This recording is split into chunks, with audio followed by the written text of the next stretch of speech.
నమస్తే. జగన్ హయాంలో మంత్రిగా పనిచేసిన వైసీపీ కీలక నేత ఆళ్ల నాని కొద్ది రోజుల క్రితం పార్టీకి రాజీనామా చేసిన సంగతి తెలిసిందే.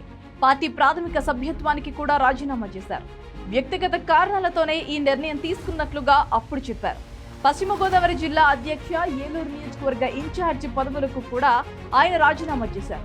ఇలా ఏలూరులో ఉన్న వైసీపీ కీలక నేతలందరూ కూడా టీడీపీ గూటికి చేరుకుంటున్నారు. నిన్ననే ఏలూరు నగరం మేయర్ షేక్ నూర్జహాన్, ఆమె భర్త కో ఆప్షన్ సభ్యులు ఎస్ఎంఆర్ పెద్దబాబు, ఏలూరు నగర వైసీపీ అధ్యక్షుడు శ్రీనివాస్, పలువురు కార్పొరేటర్లు నేడు టీడీపీలో చేరనున్నారు.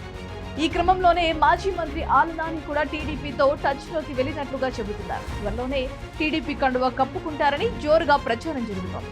అప్పట్లో ఆళ్ల నాని కాంగ్రెస్ ను వీడి వైసీపీ ఏర్పాటు సమయం నుంచి జగన్ తోనే కొనసాగుతున్నారు. 2004-2009లో ఏలూరు నుంచి వరుసగా 2 సార్లు ఎమ్మెల్యేగా గెలిచారు. మళ్లీ 2019 ఎన్నికల్లోనూ గెలిచారు. జగన్ ప్రభుత్వంలో ఉప ముఖ్యమంత్రి హోదాలో వైద్యారోగ్య శాఖ బాధ్యతలను కూడా నిర్వర్తించారు. కరోనా సమయంలో కీలక బాధ్యతలు నిర్వహించారు. ఎన్నికలకు ముందే ఆళ్ల నాని రాజకీయాలకు గుడ్ బై చెప్తారని అంతా అనుకున్నారు.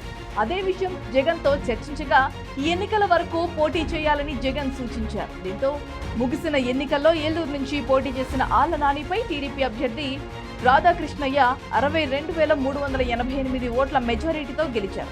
ఇలా ఎన్నికల్లో పార్టీ ఓటమి తర్వాత ఆళ్ల నాని పూర్తిగా రాజకీయాలకు దూరంగా ఉండిపోయారు. తర్వాత పార్టీలో పదవులతో పాటుగా పార్టీ ప్రాథమిక సభ్యత్వానికి కూడా రాజీనామా చేస్తూ జగన్ కు లేఖ రాశారు. ఇప్పుడు ఏలూరు వైసీపీ నేతలంతా కూడా టీడీపీలో చేరిపోవడంతో ఆళ్ల నాని కూడా టీడీపీతో టచ్ లోకి వెళ్లినట్లుగా తెలుసు. ఏలూరులో మిగతా నేతల తరహాలోనే ఆళ్ల నాని కూడా టీడీపీ కండువా కప్పుకుంటారని అంటున్నారు. అదే జరిగితే ఏలూరులో మరో సీనియర్ నేత జగన్ ను వీడినట్లే అవుతుంది. అలాగే ఇలాంటి సీనియర్ నేత నిర్ణయంతో మరికొంతమంది వైసీపీ నేతలు పార్టీని వీడేందుకు మార్గం సుగమమవుతోంది.